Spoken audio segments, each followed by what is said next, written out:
چاہیے، منظم ماحول چاہیے. بیٹھ جائیں، تشریف رکھیں، بیٹھ جائیں، پیچھے والے بھی بیٹھ جائیں، آگے والے بھی بیٹھ جائیں، بیٹھ جائیں، بیٹھ جائیں.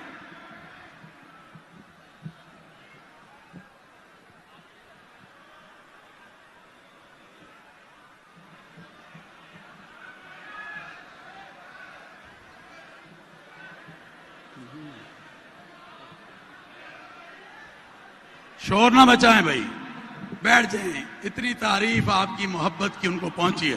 بیٹھے بھی بیٹھے بھائی، آپ بھی بیٹھ جائیں، سب بیٹھ جائیں، پیچھے والے بھی بیٹھ جاؤ، بیٹھ جاؤ.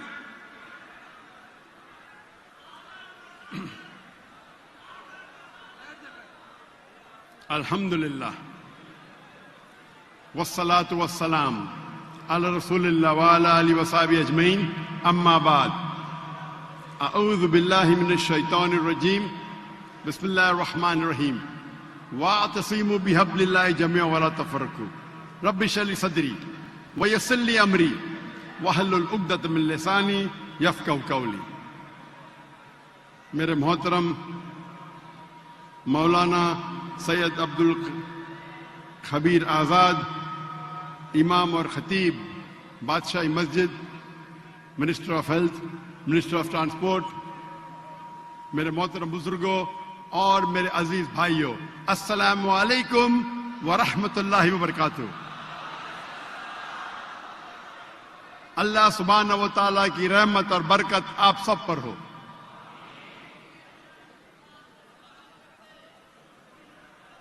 میں اسٹیج پہ آنے کے پہلے مولانا صاحب مجھ سے کہہ رہے تھے، دیکھیے لاہور، پاکستان کے لاہوری مسلمان کتنی محبت کرتے ہیں ڈاکٹر ذاکر نائک سے.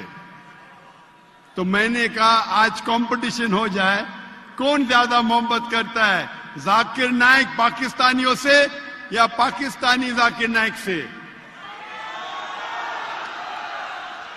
آج ہم کمپٹیشن لگائیں گے، کیا ایک ہندوستانی پاکستانیوں سے زیادہ محبت کرتا ہے کیا پاکستانی ہندوستانی سے. خیر میں کمپٹیشن ہونا چاہیے، ہر خیر کام میں کمپٹیشن ہونا چاہیے. افسوس کی بات ہے انسان اکثر غلط کام میں کمپٹیشن کرتے. ہر خیر کام میں کمپٹیشن ہونا چاہیے. آج کمپٹیشن لگائیں گے کہ ہندوستانی پاکستانی سے زیادہ محبت کر رہا ہے کیا پاکستانی ہندوستان سے.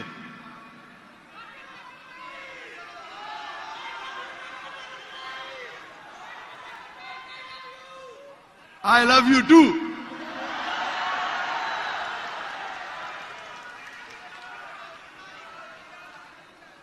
میری خواہش تھی کئی سالوں سے پاکستان آنے کی، اور اللہ نے وہ مراد، وہ خواہش تقریباً 2 ہفتے پہلے پوری کی. اور آج میں لاہور میں ہوں، اور میں بے حد خوش ہوں کیونکہ خصوصاً میں بادشاہی مسجد میں تقریر کر رہا ہوں. آج کے تقریر کا موضوع ہے القرآن عالمی ضرورت. The Quran a global necessity. القرآن اللہ سبحانہ و تعالی کی آخری وحی، آخری کتاب ہے جو نازل کی ہے آخری پیغمبر محمد صلی اللہ علیہ وسلم پر. اللہ سبحانہ و تعالیٰ فرماتے سورہ رعد میں، سورہ نمبر 13 آیت نمبر 38 میں، وَلِكُلٍّ أَجْلٍ کتاب. ہر دور میں اللہ نے ایک کتاب نازل کی، ایک وحی نازل کی. نام سے قرآن مجید میں صرف 4 اللہ کی کتابوں کا ذکر ہے، توراہ، زبور، انجیل اور قرآن. توراہ وہ وحی، وہ کتاب ہے جو موسیٰ علیہ السلام پہ نازل کی گئی تھی. زبور وہ کتاب، وہ وحی ہے جو نازل کی گئی تھی داؤد علیہ السلام پر. انجیل وہ کتاب ہے، وہ وحی ہے جو نازل کی گئی تھی عیسیٰ علیہ السلام پہ. اور قرآن مجید آخری کتاب، آخری وحی جو نازل کی گئی تھی آخری پیغمبر محمد صلی اللہ علیہ وسلم پہ. لیکن اللہ تعالیٰ فرماتے ہیں ہر دور میں اللہ نے ایک کتاب نازل کی. ویسا تو بہت سی کتابیں ہیں. مثال کے طور پہ صحف ابراہیم نام سے صرف 4. لیکن جتنی بھی کتابیں، جتنے بھی وحی اللہ نے نازل کی قرآن مجید کے پہلے، وہ صرف محدود تھی کچھ لوگوں کے لیے اور ایک دور کے لیے. جتنے بھی کتاب پہلے نازل کی گئی، تورات، زبور، انجیل، اور جس کے نام ہمیں نہیں پتا، وہ محدود تھی ایک وقت کے لیے اور کچھ لوگوں کے لیے. لیکن کیونکہ قرآن مجید آخری کتاب ہے، آخری وحی ہے، قرآن صرف مسلمانوں کے لیے نازل نہیں کی گئی اور صرف ایک گروہ کے لیے نہیں، لیکن ساری انسانیت کے لیے، اور اس کا پیغام تا قیامت تک رہے گا. اللہ تعالیٰ فرماتے سورہ ابراہیم میں سورہ نمبر 14 آیت نمبر 1، الف لام را،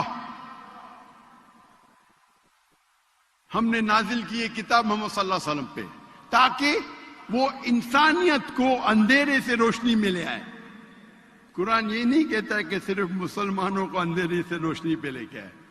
اللہ تعالیٰ فرماتے یہ کتاب نازل کی محمد صلی اللہ علیہ وسلم پہ تاکہ ساری انسانیت کو اندھیرے سے روشنی پہ لے آئے. اللہ تعالیٰ فرماتے سورہ ابراہیم میں سورہ نمبر 14 آیت نمبر 52 آیت نمبر 52، یہ پیغام ہے ساری انسانیت کے لیے. اور یہ سمجھ لو کہ اللہ سبحانہ و تعالیٰ ایک ہے، اور یہ پیغام ہے سمجھداروں کے لیے. یہاں اللہ تعالیٰ فرماتے یہ پیغام ہے ساری انسانیت کے لیے. اللہ تعالیٰ فرماتے سورہ بقرہ میں سورہ نمبر 2 آیت نمبر 185 185، رمضان وہ مہینہ ہے جس میں اللہ نے قرآن مجید کو نازل کی ساری انسانیت کے لیے. وہ ایک فرقان ہے حق اور باطل کو جھانچنے کے لیے. اللہ تعالیٰ فرماتے سورہ زمر میں سورہ نمبر 39 39 آیت نمبر 21 کہ اللہ نے قرآن مجید نازل کی محمد صلی اللہ علیہ وسلم پہ تاکہ وہ انسانیت کو ہدایت دے. قرآن میں یہ نہیں لکھا ہے کہ صرف مسلمان کو ہدایت دے. اور ہمارے آخری نبی صلی اللہ علیہ وسلم محمد صلی اللہ علیہ وسلم، جتنے بھی پہلے نبی آئے، پہلے رسول آئے محمد صلی اللہ علیہ وسلم کے پہلے، وہ صرف ایک گروہ کے لیے آئے. ان کا پیغام صرف ایک وقت کے لیے تھا. لیکن کیونکہ محمد صلی اللہ علیہ وسلم آخری پیغمبر تھے، وہ صرف مسلمانوں کے لیے نہیں آئے تھے، وہ ساری انسانیت کے لیے آئے تھے. اللہ تعالیٰ فرماتے سورہ انبیاء میں سورہ نمبر 21 آیت نمبر 107، وَمَا أَرْسَلْنَاكَ إِلَّا رَحْمَةً لِلْعَالَمِينَ، کہ ہم نے انہیں بھیجا سارے کائنات کے لیے، سارے انسانیت کے لیے، سارے عالموں کے لیے. کیونکہ قرآن مجید اللہ کی آخری کلام ہے اور سارے انسانیت کے لیے. اسی لیے میں کہتا ہوں القرآن عالمی ضرورت. آج سب سے زیادہ ضرورت اگر اس دنیا کو ہے وہ ہے القرآن.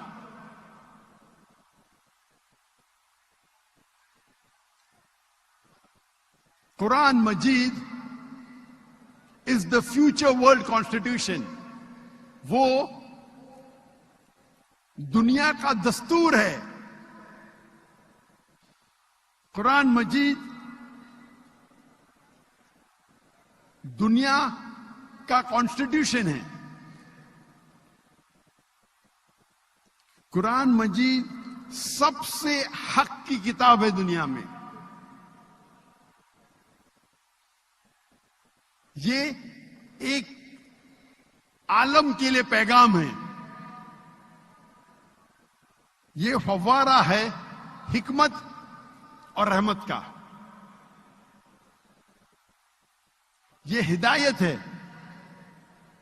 جو لوگ بھٹکے ہوئے ہیں. قرآن مجید ایک تنبیہ ہے جو لوگ نہیں مانتے،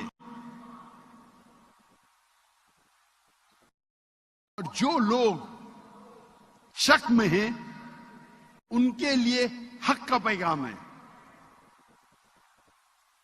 قرآن مجید ایک رحمہ ہے جو لوگ مشکل میں ہیں.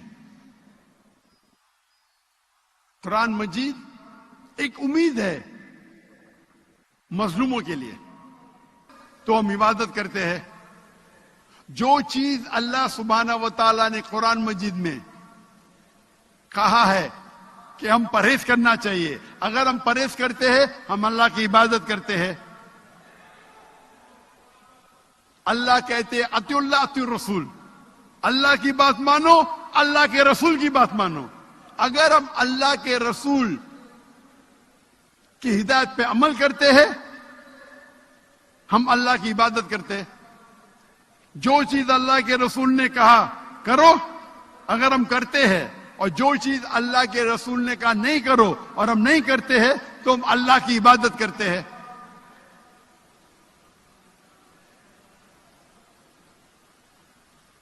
کیونکہ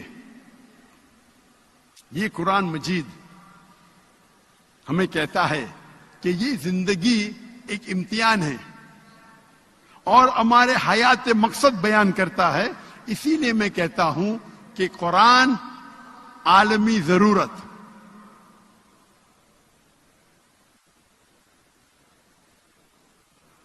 ہمارا خالق کون ہے؟ بے شک اگر آپ کو کہا جائے گا اللہ کون ہے تو کیا جواب دیں گے؟ کون ہے؟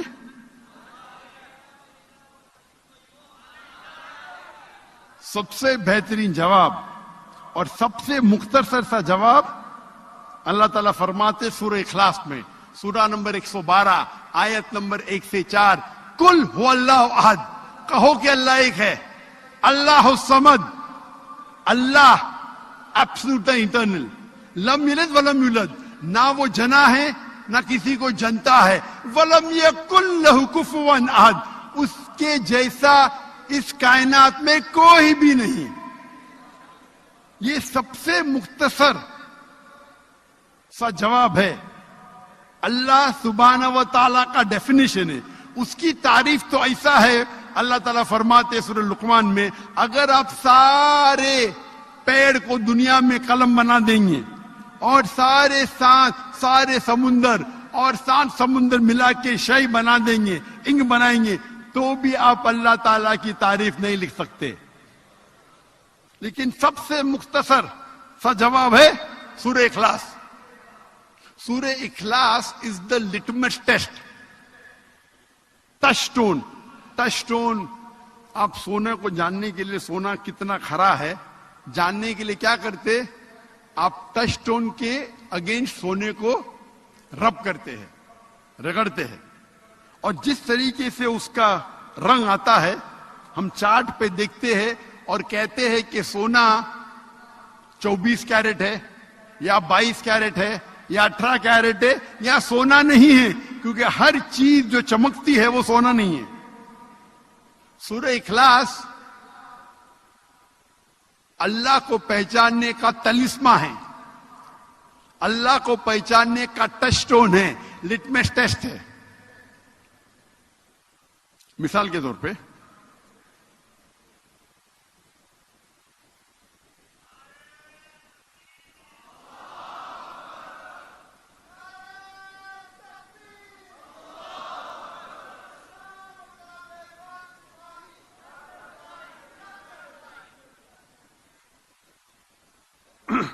مثال کے طور پہ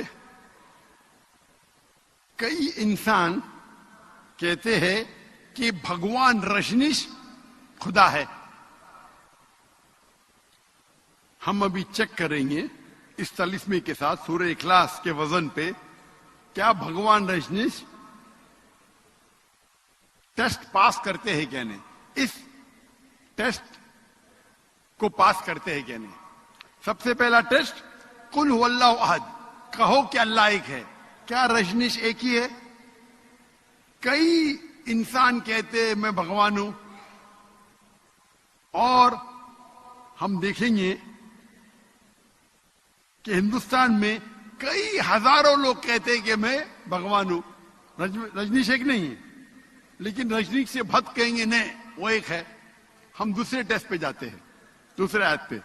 اللہ الصمد, اللہ جو بے نیاز ہے, صمد ہے, ایبسولوٹ انٹرنل. کیا رجنیش ایبسولوٹ انٹرنل ہے؟ ہمیں پتہ لگتا ہے اس کے بایوگرافی سے کہ رجنیش کو ڈائبٹیز ملائٹس تھی, رجنیش کو استھما تھا. سوچ سکتے خدا کو استھما ہے, خدا کو ڈائبٹیز ملائٹس ہے. لم یلد ولم یولد, نہ وہ جنا ہے نہ کسی کو جنتا ہے. ہم جانتے ہیں کہ رجنیش پیدا ہوئے مدھیہ پردیش میں. ان کے والدین تھے جو ان کے شاگرد بن جاتے, اور 1981 میں رجنیش جاتے ہیں امریکہ اور لاکھوں لوگ کو بیوقوف بناتے ہیں. اپنا ایک نیا ولیج, ایک نیا گاؤں بناتے ہیں جسے کہتے ہیں اوریگون سٹی میں رجنیش پورم. اس کے بعد امریکن گورنمنٹ اس کو اریسٹ کرتی ہے اور جیل میں ڈالتی ہے. رجنیش کہتا ہے کہ امریکن گورنمنٹ نے مجھے سلو پوائزننگ دیا. آپ سوچ سکتے ہیں خدا کو کوئی سلو پوائزن کر رہا ہے؟ تو رجنیش کہتا ہے کہ مجھے جیل میں امریکن گورنمنٹ نے سلو پوائزننگ دی. آپ سوچ سکتے ہیں خدا کو کوئی سلو پوائزننگ کر رہا ہے؟ اور گریس کے بشپ کہنے لگے کہ اگر آپ رجنیش کو ہمارے ملک سے نہیں نکالیں گے, ہم اس کے اور اس کے فالوورز کو ختم کر لیں گے. اور آخری ٹیسٹ اس کے بعد رجنیش آتے ہیں ہندوستان میں, مہاراشٹر میں, اور اپنا ایک نیا سینٹر شروع کرتے اوشو کمیون پونا میں. اور اگر آپ اوشو کمیون جائیں گے تو ان کی سمادھی پہ لکھا ہوا ہے, سمادھی پہ تختی پہ لکھا ہوا ہے, اوشو بھگوان Rajneesh never died, was never born, never died, but visited the earth between the 11th of December 1931 to the 19th of January 1990. بھگوان رجنیش نہ کبھی پیدا ہوئے نہ کبھی مرے, لیکن اس زمین کے شہر وزٹ کر گھومنے کے لیے آئے. 11 دسمبر 1931 سے لے کے 19 جنوری 1990 تک اس تختی پہ یہ نہیں لکھا تھا کہ رجنیش کو 21 ممالک میں انٹری نہیں, 21 ممالک کا ویزا نہیں ملا. آپ سوچ سکتے خدا دھرتی کو وزٹ کرنے آ رہے, اس زمین پہ آ رہے گھومنے کے لیے, اور اس کو ویزا کی ضرورت ہے.